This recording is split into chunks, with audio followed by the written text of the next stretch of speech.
Hello friends, आज हम capacitor पर कुछ ऑब्जेक्टिव क्वेश्चन करने वाले हैं। फर्स्ट क्वेश्चन है, एक संधारित्र की धारिता निर्भर नहीं करती है। यहाँ संधारित्र कैपेसिटर और धारिता कैपेसिटेंस, ठीक है। तो एक कैपेसिटर का कैपेसिटेंस किस पर निर्भर नहीं करता है, अर्थात क्वेश्चन ये है। तो फर्स्ट ऑप्शन है प्लेटों की आकृति पर निर्भर करता है, प्लेटों के आकार पर भी निर्भर करता है, प्लेटों के आवेश पर नहीं करता है, प्लेटों के मध्य दूरी पर भी करता है। तो याद रखें, कैपेसिटर का capacitance shape, size and distance between two plates पर निर्भर करता है। तो शेप का मतलब आकृति हो गया, साइज का मतलब आकार हो गया, और प्लेटों के बीच दूरी पर।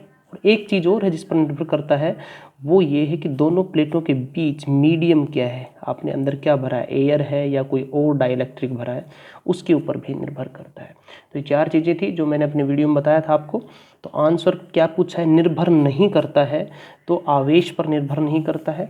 वैसे आपने फॉर्मूला देखा होगा, C=Q/V। तो यहाँ से देखकर कंफ्यूज नहीं होना चाहिए कि हमें आवेश पर निर्भर करता है या वोल्टेज पर। ऐसा नहीं है, क्योंकि Q प्रोपोर्शनल टू V होता है। जैसे जैसे Q बढ़ेगा तो V भी बढ़ेगा, तो इन दोनों का जो रेशियो है वो कांस्टेंट ही निकल के आएगा। फॉर एग्जांपल, यदि चार्ज 2 कूलम था और वोल्टेज 4 वोल्ट था, तो यदि अपन चार्ज को दुगना करेंगे तो वोल्टेज अपने आप दुगना हो जाएगा, तो 2 से 2 वापस कट जाएगा और आंसर वही अगेन 1/2 आने वाला है, ठीक है। तो किसी भी कैपेसिटर का कैपेसिटेंस ना Q पर डिपेंड करता है, अर्थात चार्ज पर भी डिपेंड नहीं करता है, और उस पर वोल्टेज, उसके वोल्टेज पर भी डिपेंड नहीं करता है, ठीक है ना। क्वेश्चन नंबर 2, एक आवेशित समांतर पट संधारित्र की प्लेटों के मध्य दूरी बढ़ाई जाती है, इनमें से कौन सी राशियां परिवर्तित होंगी। अच्छा क्वेश्चन है। पैरेलल प्लेट कैपेसिटर की बात कर रहा है।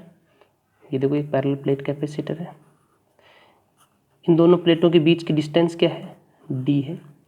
अब कह रहा है कि इस डी को बढ़ाएं, दूरी को बढ़ाया जाए, इन दोनों के बीच की दूरी को।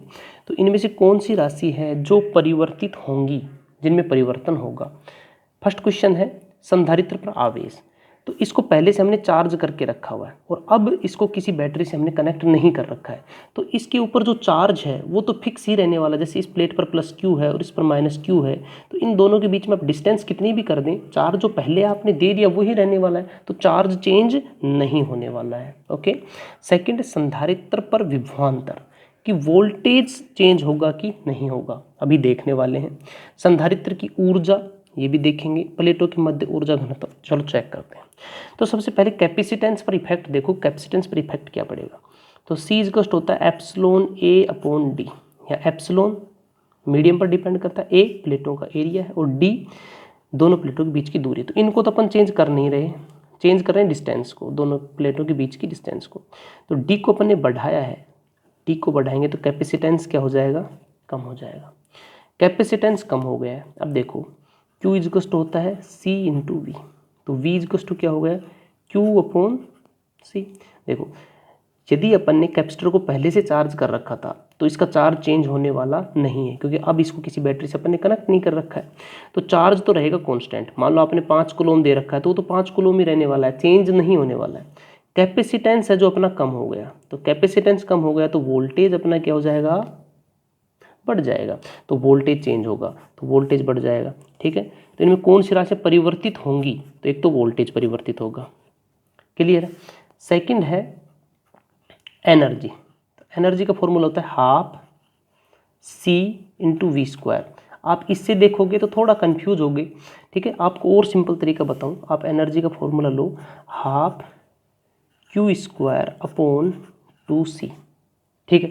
Q कांस्टेंट है, चार्ज जो दे रखा है वो फिक्स रहने वाला है। कैपेसिटेंस क्या हुआ, कम हुआ है, तो एनर्जी, कैपेसिटेंस कम होगा तो एनर्जी बढ़ जाएगी। एनर्जी के फॉर्मूला है, तो एनर्जी बढ़ जाएगी, तो एनर्जी भी परिवर्तित होगी। थर्ड, प्लेटों के मध्य ऊर्जा घनत्व। ओके, जैसे जैसे आपने डिस्टेंस बढ़ाई है तो एनर्जी बढ़ी है, तो एनर्जी बढ़ रही है, डिस्टेंस भी बढ़ रही है, तो पर यूनिट लेंथ पर जो एनर्जी आएगी वो पर यूनिट एरिया पर वो पहले भी जितनी थी अब भी उतनी ही रहने वाली है, उसमें कोई परिवर्तन नहीं होगा, क्योंकि डिस्टेंस के बढ़ने से एरिया बढ़ रहा है इसके अंदर का, ठीक है ना, लेकिन एनर्जी भी बढ़ रही है, तो जो घनत्व है वो सेम ही रहने वाला है, तो घनत्व में परिवर्तन नहीं होगा। तो इसमें आंसर आएगा 2 और 3। क्लियर है? ये याद रहे कि चार्ज चेंज क्यों नहीं होगा, क्योंकि अपन ने कैपेसिटर को पहले चार्ज किया और अब इसको अलग से रखा हुआ है, ये बैटरी से कनेक्ट नहीं है, तो इसके ऊपर जो चार्ज है वो तो फिक्स ही रहने वाला है। जब तक इसको अपन डिस्चार्ज नहीं करेंगे तब तक इसका चार्ज तो फिक्स रहेगा, चार्ज चेंज नहीं होगा। ठीक है, लेकिन कैपेसिटेंस चेंज होगा इसलिए वोल्टेज चेंज हो जाएगा, और कैपेसिटेंस चेंज होगा, चार्ज फिक्स है इसलिए एनर्जी चेंज हो जाएगी। तो दो चीज़ें चेंज होगी, संधारित्र पर विभवांतर और संधारित्र की ऊर्जा। क्वेश्चन नंबर 3 देखें। 3 संधारित्र जिनमें प्रत्येक की धारिता 6 माइक्रोफैरड है, उससे प्राप्त न्यूनतम व अधिकतम कैपेसिटेंस क्या होगा?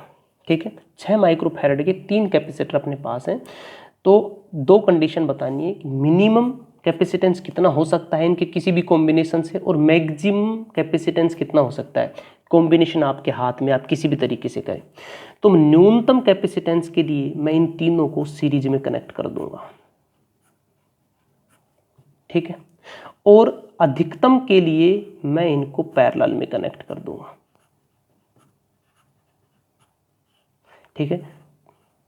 तो जब सीरीज की बात करेंगे 6 के 3 कनेक्ट कर दिए सीरीज में, तो टोटल कैपेसिटेंस कितना हो जाएगा 6/3। डायरेक्ट फॉर्मूला लगा सकते हैं, यदि किसी ने वीडियो देखा होगा तो समझ रहा होगा। 3 एकम 3, 3 दूनी 6, तो मिनिमम तो आ गया 2 माइक्रोफैरड। तो देखो मिनिमम इसमें दे रखा है, इसमें दे रखा है। मैक्सिमम देखो 6 गुणा 3 कितना आ गया 18, तो 2 और 18, 4th is the right answer.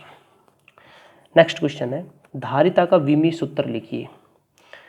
तो C इक्वल्स टू होता है Q/V, ओके, और V इक्वल्स टू क्या होता है? V इक्वल्स टू होता है W/Q। V इक्वल्स टू होता है W/Q, ठीक है। तो V की जगह अपन क्या रख सकते हैं? W/Q, तो Q ऊपर चला गया तो Q² हो गया। Q की क्या होती है? I इक्वल्स टू Q/T, तो Q इक्वल्स टू हो गया I × T। तो I को तो एम्पियर से लिख देते हैं, तो एम्पियर की घात 2 और T की घात 2, Q इक्वल्स टू IT होता है वहाँ से, डिवाइड बाय W क्या है? वर्क, और वर्क क्या होता है? Force into displacement. फोर्स क्या होता है? Mass into acceleration, mass into त्वरण इनटू D, ठीक है। तो मास का तो m1 हो गया, और एक्सेलरेशन त्वरण क्या होता है? dV/dt। तो V का क्या हो गया? L1/T-1, और इसको एक बार और डिफ्रेंशिएट कर देंगे तो T-2 हो जाएगा, इनटू D, तो ये 2 कर दो, ठीक है। तो ये निकल के आ गया अपना वर्क का, तो वर्क का यहाँ लिख दो M1L2T-2, ठीक है। इसको जब सोल्व करेंगे तो M ऊपर जाएगा, तो M ऊपर जाके तो क्या बन जाएगा? M-1L-2, और T2 पहले था, और ये -2 और ऊपर जाएगा तो क्या बन जाएगा? T4A2। तो M-1L-2 T4A2, first option is right option, okay. Question number 5, एक चालक को 5 वोल्ट की विद्युत वाहक बल की एक विद्युत वाहक बल बोले तो EMF की एक बैटरी से जोड़ा जाता है, ठीक है।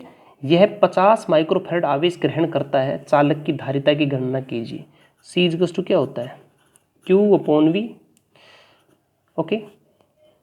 कितना माइक्रोफैरड 50 माइक्रोफैरड आवेश ग्रहण कर 50 माइक्रोफैरड नहीं, सॉरी, 50 माइक्रोकूलोम आवेश ग्रहण करता है ना, यूनिट कूलोम होती है आवेश की। तो आवेश हो गया 50 माइक्रोकूलोम, डिवाइड बाय वोल्टेज है 5 वोल्ट, माइक्रो है ना 10, तो आंसर आ जाएगा 10 माइक्रोफैरड। सिंपल फॉर्मूले बेस्ड क्वेश्चन था। Q/V, Q की वैल्यू दी हुई है, वोल्टेज की वैल्यू दी हुई है, तो आंसर आ जाएगा 10, ये सब की यूनिट माइक्रोफैरड में है ना, तो आंसर आ जाएगा 10 माइक्रोफैरड, ओके। अब देखते हैं क्वेश्चन नंबर 6।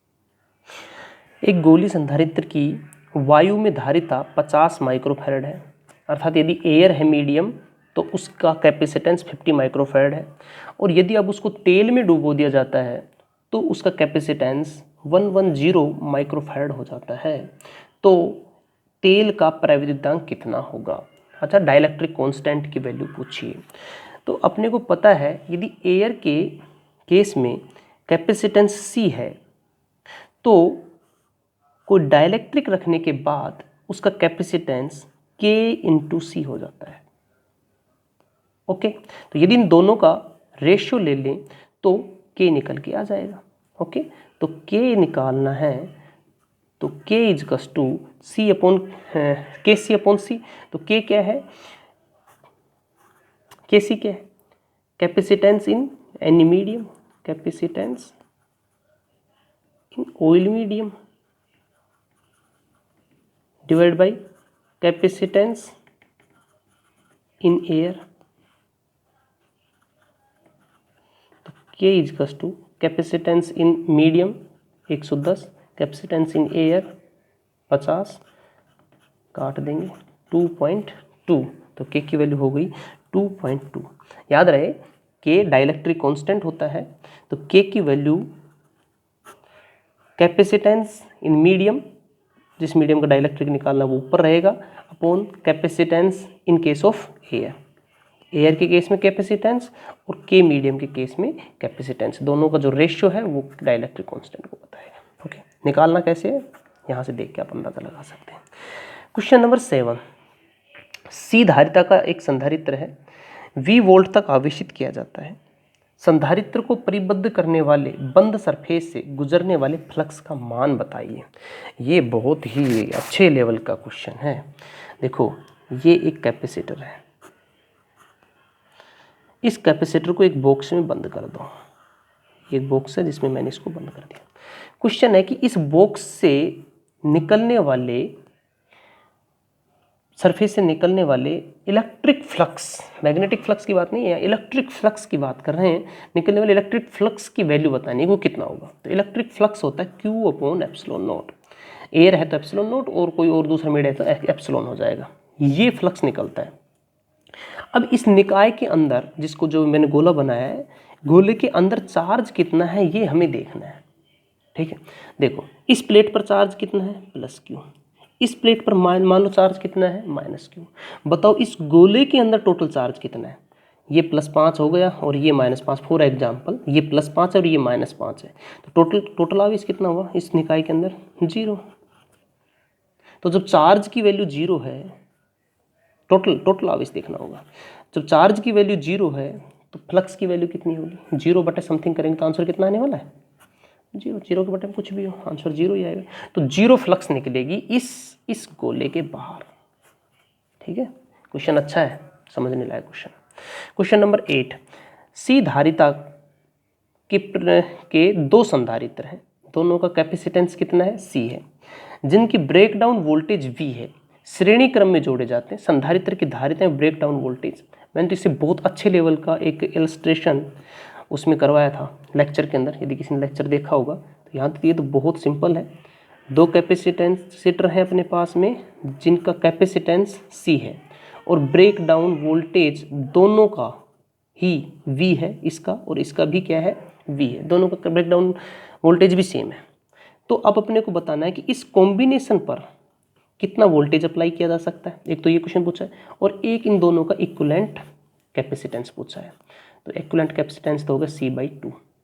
ठीक है, कितने हैं 2, किस वैल्यू के हैं C वैल्यू को डायरेक्ट C/2 कर दिया मैंने, तो C/2, तो आंसर ये इसमें से आएगा। अब ब्रेक डाउन वोल्टेज V/2 और 2V में से क्या आने वाला है, देखो इसका मैक्सिमम Q मैक्सिमम निकालते हैं, तो इसका Q मैक्सिमम कितना आएगा C/V, इसका भी Q मैक्सिमम कितना आने वाला है C/V, अर्थात CV चार्ज इसमें से फ्लो होने वाला है। और C इक्विवेलेंट की वैल्यू कितनी है C/2, तो C/2 into C into V, V is equal to निकालना है, सॉरी V इजकस टू क्या होता है Q अपॉन C।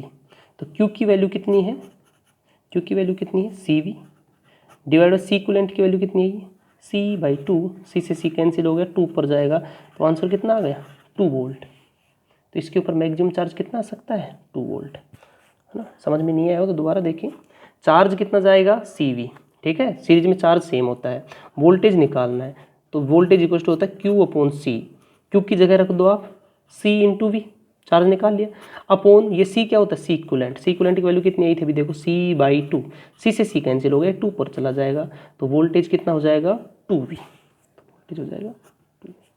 ठीक है, ब्रेक डाउन वोल्टेज इस कॉम्बिनेशन का 2V हो जाएगा।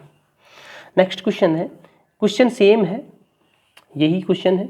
अब कह रहा है कि इन दोनों को अपन ने पैरेलल में कनेक्ट कर दिया तो इक्विवेलेंट कैपेसिटेंस कितना हो जाएगा और ब्रेक डाउन वोल्टेज कितना होगा। This is the question. ठीक है, ये भी सी और ये भी सी। तो पैरेलल में कैपेसिटेंस निकालना हो तो जुड़ जाता है डायरेक्ट। तो इक्विवेलेंट कैपेसिटेंस तो आ गया, इक्विवेलेंट कैपेसिटेंस तो आ गया 2C। क्लियर है। दूसरा ब्रेक डाउन वोल्टेज, यदि एक का V है इसका भी V है तो पैरेलल में वोल्टेज तो सेम ही रहने वाला है। ठीक है, तो दो कॉम्बिनेशन में भी कितना वोल्टेज अप्लाई कर सकते हैं अपन, V। तो कॉम्बिनेशन का भी ब्रेक डाउन वोल्टेज कितना हो जाएगा, V। तो आंसर हो जाएगा 2C and V, 2C and V। ठीक है, third is the answer. Question number 10, चित्र में दर्शाए संयोजन की तुल्य धारिता है। ये आपको सर्किट दिया हुआ है, ये सर्किट है, ये सर्किट है, इसकी तुल्य धारिता बतानी है। ओके, ए और बी पॉइंट के बीच में। अच्छा क्वेश्चन है, देखो ये जो कैपेसिटर है इसके पैरेलल में एक शॉर्ट सर्किट है। ठीक है, बीच में कोई कंपोनेंट नहीं आया है, तो इस कैपेसिटेंस का कोई मतलब नहीं रहा। किसी भी इक्विपमेंट के पैरेलल में यदि अपन शॉर्ट सर्किट कर देते हैं तो वो इक्विपमेंट हट सकता है वहाँ से, है ना, उसको रिमूव कर दिया जाए। तो इसको तो अपन ने यहाँ से हटा दिया। इसको हटाने के बाद में क्यों हटा दिया, क्योंकि इसके पैरेलल में क्या आ गया, ये शॉर्ट सर्किट आ गया। इसको यहाँ से यदि मैंने रिमूव कर दिया, उसके बाद क्या बचा, सी और सी दोनों आपस में पैरेलल में, तो 2C हो जाएगा आंसर। आंसर हो जाएगा 2C। अच्छा क्वेश्चन था। क्वेश्चन नंबर 11, एक विलगित संधारित्र की प्लेटों के मध्य एक परावैद्युत पदार्थ की पट्टिका रखी जाती है। प्लेटों के मध्य बल, तो पैरेलल प्लेट कैपेसिटर है, उसके मध्य एक डाइलेक्ट्रिक प्लेट रखी जाती है। तो उसकी डाइलेक्ट्रिक प्लेट रखने की वजह से प्लेटों के मध्य लगने वाला फोर्स पर क्या इफेक्ट पड़ेगा, बढ़ेगा या कम होगा, वो हमें बताना है। तो सबसे पहले तो हमें पता होना चाहिए प्लेटों के मध्य फोर्स कितना लगता है। ठीक है, तो वो देखें। इसकी वजह से, इस प्लेट की वजह से इलेक्ट्रिक फील्ड कितना है। पहले तो फोर्स का फॉर्मूला देख लें, F = होता है Q × E। Q क्या है, इस प्लेट का चार्ज, E क्या है, इस प्लेट की वजह से इलेक्ट्रिक फील्ड। ठीक है, तो इस प्लेट की वजह से इस प्लेट पर लगने वाला फोर्स होगा ये। ठीक है, तो F = Q का तो Q रख दो, और E की वैल्यू कितनी आई थी, σ/2ε0। ये मैंने अपने लेक्चर में बताया है। सिग्मा की वैल्यू होती है Q/A, तो हो गया Q² × 2A∁0।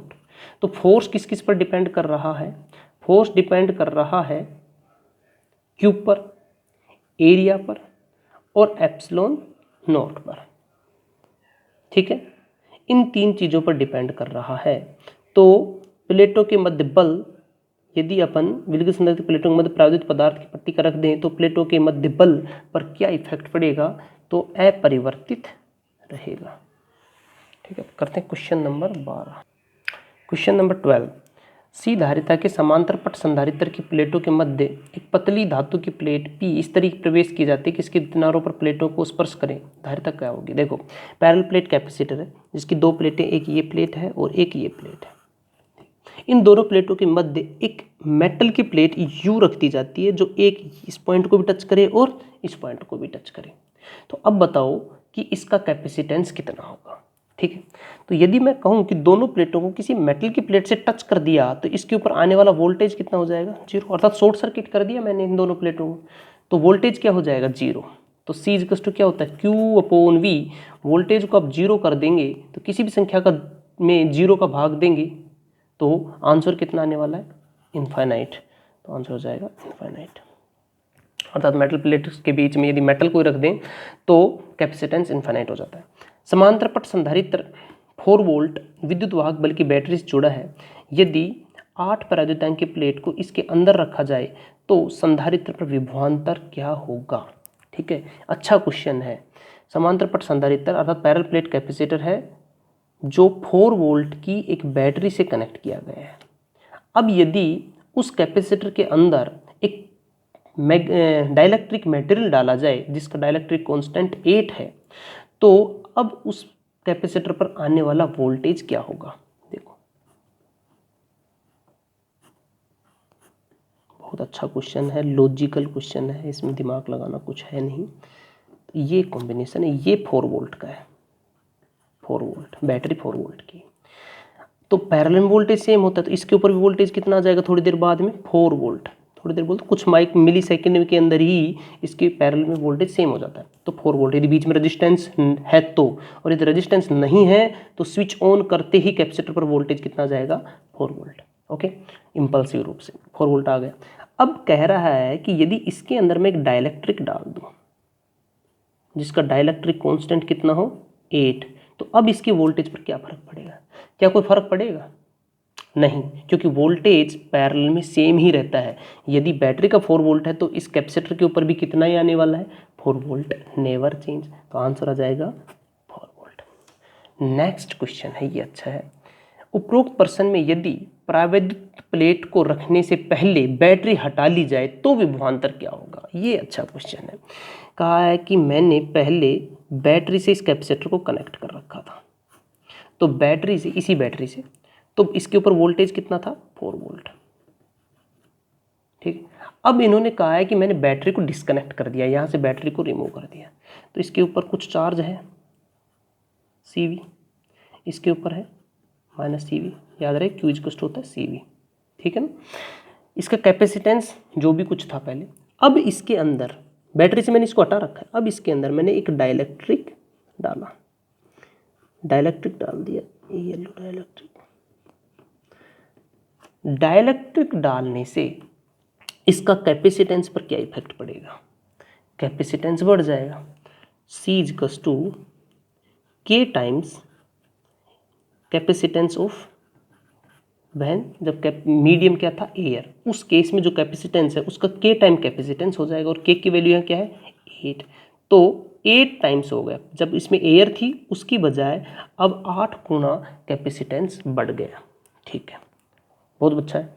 तो अब क्वेश्चन ये है कि इसके वोल्टेज पर क्या इफेक्ट पड़ने वाला है? तो चार्ज तो सेम रहने वाला है, चार्ज चेंज नहीं होता है। ठीक है ना, जो चार्ज इस कैपेसिटर पर आ गया वो चार्ज तो उतना ही रहेगा।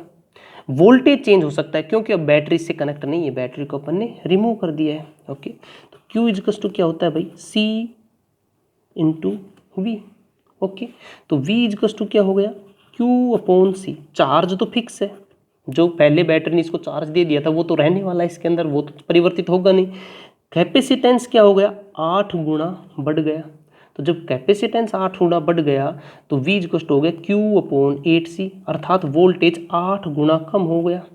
ठीक है ना, तो पहले कितना था 4 वोल्ट डिवाइड बाई 8, 4 एकम 4, 4 दूनी 8, आंसर आ जाएगा 1/2। तो आंसर आ गया 1/2। क्वेश्चन नंबर 5, कैपेसिटर कैसा एलिमेंट है? Active, passive, neither active nor passive, none of these. तो कई बार मैं जिक्र कर चुका हूँ मेरे लास्ट लेक्चर से, यदि आपने देखे हो तो उसमें मैंने ये सब चीज़ डिस्कस की है, तो आंसर आएगा पैसिव। कैपेसिटर एक पैसिव एलिमेंट है, क्योंकि ये एनर्जी स्टोर तो कर सकता है लेकिन उसको सप्लाई लॉन्ग टाइम तक नहीं कर सकता, उसको क्षणिक सप्लाई कर सकता है, मतलब इंस्टेंटली, स्पॉन्टेनियसली, हाथ की हाथ, बस एक क्षण पे ही, जैसे उसके दोनों टर्मिनल को टच करो स्पार्क सा होगा और डिस्चार्ज। तो कैपेसिटर से अपन लॉन्ग टाइम तक सप्लाई नहीं कर सकते हैं, इसलिए ये एक पैसिव एलिमेंट है, ना कि एक्टिव। एक्टिव एलिमेंट वो होता है जो लॉन्ग टाइम तक सप्लाई कर सके, घंटा, आधा घंटा, 2 घंटा, ये तो कुछ मिली सेकेंड भी सप्लाई नहीं कर सकता। ओके, अब कुछ क्वेश्चंस और हैं वो और कर लेते हैं। देखो क्वेश्चन है L एंड M पॉइंट के मध्य टोटल कैपेसिटेंस कितना होगा, इन और इस पॉइंट के बीच में कैपेसिटेंस कितना होगा, ये अपने को बताना है। देखो ये और ये दोनों आपस में किस में है पैरेलल में, तो पैरेलल में कैपेसिटेंस जुड़ जाता है डायरेक्ट, 2 और 1 3। ठीक है, तो ये इन दोनों का कॉम्बिनेशन कितना बन गया 3। अब ये 3 इस 2 के साथ किस में है सीरीज के अंदर, तो 3 और 2 का सीरीज निकाल लो, 3 और 2 का, तो 3 और 2 का सीरीज कितना हो जाएगा 3 गुणा 2 बटे में 3 और 2 5, अर्थात 6/5। तो इस कंप्लीट का कॉम्बिनेशन का आ गया 6/5। अब ये 6/5 इस 1 माइक्रो फैराड के साथ किस में है पैरेलल में है, तो 6/5 + 1 तो कितना हो गया 6 और 5 11/5। तो 11/5 को क्या लिख सकता हूँ मैं 2.2। ओके, तो ये यहाँ तक हो गया। अब ये इसका कंप्लीट का 2.2, ये 2.2 2 के साथ किस में है सीरीज में, तो 2.2 और 2 का सीरीज निकालो, तो 2.2 गुणा 2 डिवाइड बाई 2.2 + 2 तो 4.2। ठीक है, सोल्व करो, 2 दूनी 4, 2 एकम 2, पॉइंट से पॉइंट कट गया, आंसर आ गया 22/21। तो इस पूरे यहाँ से लेके और अब यहाँ तक इस पूरे कॉम्बिनेशन का आ गया 22/21। ये 22/21 एक के साथ किस में है, पैरेलल में, अर्थात पैरेलल में है तो डायरेक्ट जुड़ जाएगा 22/21 + 1। तो 22/21 को क्या लिख सकते हैं, 21 एकम 21, पॉइंट एक में नहीं गया तो 0.47 को आप यहाँ 5 कर दो इसको, +1, तो 1.05 + 1 करेंगे तो 2.05 microfarad. D is the answer. Okay, next question है, पैरेलल प्लेट कैपेसिटर का वोल्टेज कांस्टेंट रखते हुए प्लेट का एरिया बढ़ाने पर, वोल्टेज को अपन ने कांस्टेंट रखा है इस केस में, है ना, तो वोल्टेज को कांस्टेंट रखते हुए प्लेट का एरिया बढ़ाने पर प्लेट के मध्य फोर्स, ठीक है, तो फोर्स का फॉर्मूला देखना है कि क्या होगा। पैरेलल प्लेट कैपेसिटर का वोल्टेज यदि अपन ने कांस्टेंट रख दिया, तो अभी जो पहले क्वेश्चन सोल्व किया था ये वही क्वेश्चन है ना, तो ये अपन सोल्व कर चुके हैं लास्ट पेपर के अंदर। क्वेश्चन नंबर 3 देखिए आप, जब कैपेसिटर एसी सोर्स से कनेक्ट किया जाए तो एनर्जी कितनी स्टोर होगी, तो एनर्जी स्टोर होगी 0। क्यों होगी, देखो ये आपने वोल्टेज सप्लाई दी, करंट 90 डिग्री से लीड करेगी, तो करंट 90 डिग्री से लीड करेगी तो इस तरीके से ये करंट निकल के आएगी। तो ये तो वेवफॉर्म थी वोल्टेज की और ये वेवफॉर्म है करंट की, दोनों को मल्टीप्लाई करो वोल्टेज और करंट को, तो पॉजिटिव नेगेटिव पॉजिटिव और नेगेटिव, ठीक है, तो जितना पॉजिटिव है उतना ही नेगेटिव है, अर्थात एवरेज एनर्जी कितनी हो गई, 0। Clear. Question number 4, in a capacitor electric charge Q store होता है। कैपेसिटर के अंदर दोनों चीज़ों पर चार्ज स्टोर होता है, प्लेट पर भी चार्ज स्टोर होता है, साथ ही साथ डाइलेक्ट्रिक के अंदर भी चार्ज स्टोर होता है, तो आंसर हो जाएगा both dielectric and metal plate. Question number 5, यदि 10 माइक्रोफैराड के कैपेसिटर पैरेलल में कनेक्ट हो तो सी इक्विवेलेंट क्या होगा। 4 कैपेसिटर हैं, पैरेलल में कनेक्ट किए हुए हैं और सब की वैल्यू कितनी है, 10 माइक्रोफैराड, तो सी इक्विवेलेंट कितना आएगा, 4 × 10 अर्थात 40 microfarad. 40 microfarad is the answer. Question number 6, metal का डाइलेक्ट्रिक कांस्टेंट होता है, तो मेटल का डाइलेक्ट्रिक कांस्टेंट मैंने आपको बताया था, एप्सिलॉन आर की वैल्यू कहें या इसका कांस्टेंट के कहें, कितना निकल के आएगा, इनफाइनाइट। और एयर के लिए कितना होता है, के की वैल्यू 1, एयर के लिए 1 और मेटल के लिए कितनी होती है, इनफाइनाइट। नेक्स्ट क्वेश्चन है, कैपेसिटर का कैपेसिटेंस मैक्सिमम होगा यदि उसकी प्लेटों के मध्य भर दिया जाए, ठीक है, तो देखो एयर का मान लो C0 है, एयर के केस में कैपेसिटेंस C0 है किसी कैपेसिटर का, ओके। अब उसके प्लेटों के मध्य अपन ने कोई कांस्टेंट भरा, डाइलेक्ट्रिक भरा, तो डाइलेक्ट्रिक का कांस्टेंट कितना है, K है, तो अब कैपेसिटेंस कितना हो जाएगा, K × C0। अब जिसका K जितना बड़ा होगा कैपेसिटेंस उतना ही ज़्यादा निकल के आएगा, तो कैपेसिटेंस सबसे ज़्यादा किसका होता है, मेटल का होता है, कितना होता है, इनफाइनाइट होता है। तो कैपेसिटेंस सबसे ज़्यादा कब होगा, जब कैपेसिटर की प्लेटों के मध्य क्या भर दिया जाए, मेटल, तो आंसर आएगा मेटल। क्वेश्चन नंबर 8, एक पैरेलल प्लेट कैपेसिटर में 13 प्लेट हैं, प्रत्येक प्लेट का एरिया 0.5 मीटर स्क्वायर है, तब प्लेटों के मध्य 0.2 सेंटीमीटर की दूरी, यदि कैपेसिटर को 2000 वोल्ट तक चार्ज किया जाए तो कैपेसिटर में ऊर्जा संग्रहित कितनी होगी। दिस इज द क्वेश्चन, ठीक है, तो अब अपन इसको सॉल्व करते हैं। देखो सिंपल क्वेश्चन है बहुत, 13 प्लेट है, पहले तो आप समझो 13 प्लेट का मतलब क्या है। प्लेटें इस तरीके से 1 2 3 4 ऐसे करके यूँ 13 प्लेट है। ये यदि पॉजिटिव टर्मिनल से कनेक्ट है तो इसको अपन नेगेटिव टर्मिनल से कनेक्ट करेंगे, इसको पॉजिटिव से करेंगे, इसको नेगेटिव से करेंगे, इसको पॉजिटिव से करेंगे, इस तरीके से। और ये सब आपस में कौन सा कॉम्बिनेशन हो जाता है, पैरेलल कॉम्बिनेशन हो जाता है। तो पहले तो देखो 13 प्लेट से कैपेसिटर कितने बनेंगे। आप 3 का एग्जाम्पल ले लो, देखो 3 प्लेट है, कैपेसिटर कितने बने, 1 और 2।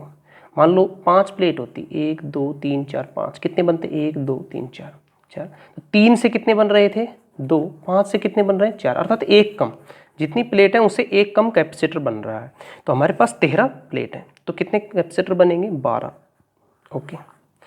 और सब किस में कनेक्ट होंगे? पैरेलल में, क्योंकि पैरेलल कॉम्बिनेशन में पॉजिटिव प्लेट एक जगह कनेक्ट होती है, नेगेटिव प्लेट एक जगह कनेक्ट होती है, वही यहाँ हो रहा है, इसलिए सारे कनेक्शन किस में हो गए? पैरेलल में हो गए। ओके, तो अब पहले एक कैपेसिटर का कैपेसिटेंस निकाल लो, उसको 12 से गुणा कर देंगे, ठीक है, या टोटल कैपेसिटेंस निकालो तो क्या हो जाएगा? 12 गुणा एक का कैपेसिटेंस, तो एक का निकालो। एक के लिए फॉर्मूला हो गया एप्सिलॉन नोट, तो एप्सिलॉन नोट की वैल्यू 8.85 इंटू 10 की घात -12 इंटू एप्सिलॉन आर अर्थात के, जो इसमें वैल्यू दी हुई है 3, इंटू ए वैल्यू दी हुई है 0.5 मीटर। Okay, divide by distance between two plates 0.2, लेकिन ये दिया है सेंटीमीटर के अंदर, तो 10 की घात -2 से इसको गुणा कर दिया। तो सी इक्विवेलेंट निकाला अपन ने, तो इसका कुछ इक्विवेलेंट निकल के आएगा, आप मेजर कर लें, वरना मैं इसकी वैल्यू बता दूं। मैंने इसको सोल्व किया है, तो सोल्व करने पर इसकी वैल्यू आती है 7.96 इंटू 10⁻⁻8 फैराड। ओके, एनर्जी पूछी है, तो एनर्जी होती है ½ C इंटू वी स्क्वायर, तो ½ C की वैल्यू बताइए 7.96 इंटू 10⁻⁻8 इंटू वी की वैल्यू दी है 2000 का स्क्वायर, ठीक है। When multiplied it we find the answer, और इसका आंसर निकल के आता है 0.159 joule. You can solve it. अब अपना जो एक क्वेश्चन नंबर था 2, उसका भी मैं एक बार बता ही दूँ, कौन तुम बाइक में जाके देखने वाले हो। पैरेलल प्लेट कैपेसिटर का वोल्टेज रखते हुए प्लेट का एरिया बढ़ाने पर प्लेट के मध्य फोर्स के बारे में इन्होंने पूछा है। तो फोर्स का जो फॉर्मूला होता है, थोड़ी देर पहले ही मैंने बताया था, इसलिए मैं कह रहा था, फोर्स का जो फॉर्मूला निकल के आया था वो निकल के आया था Q²/2A एप्सिलॉन नोट। देखो, एरिया बढ़ाएंगे प्लेट का तो फोर्स क्या हो जाएगा? कम हो जाएगा, तो आंसर आएगा घटेगा, ठीक है। तो ये टिक कर देना, घटेगा। थैंक यू फ्रेंड्स, मिलते हैं नेक्स्ट लेक्चर में।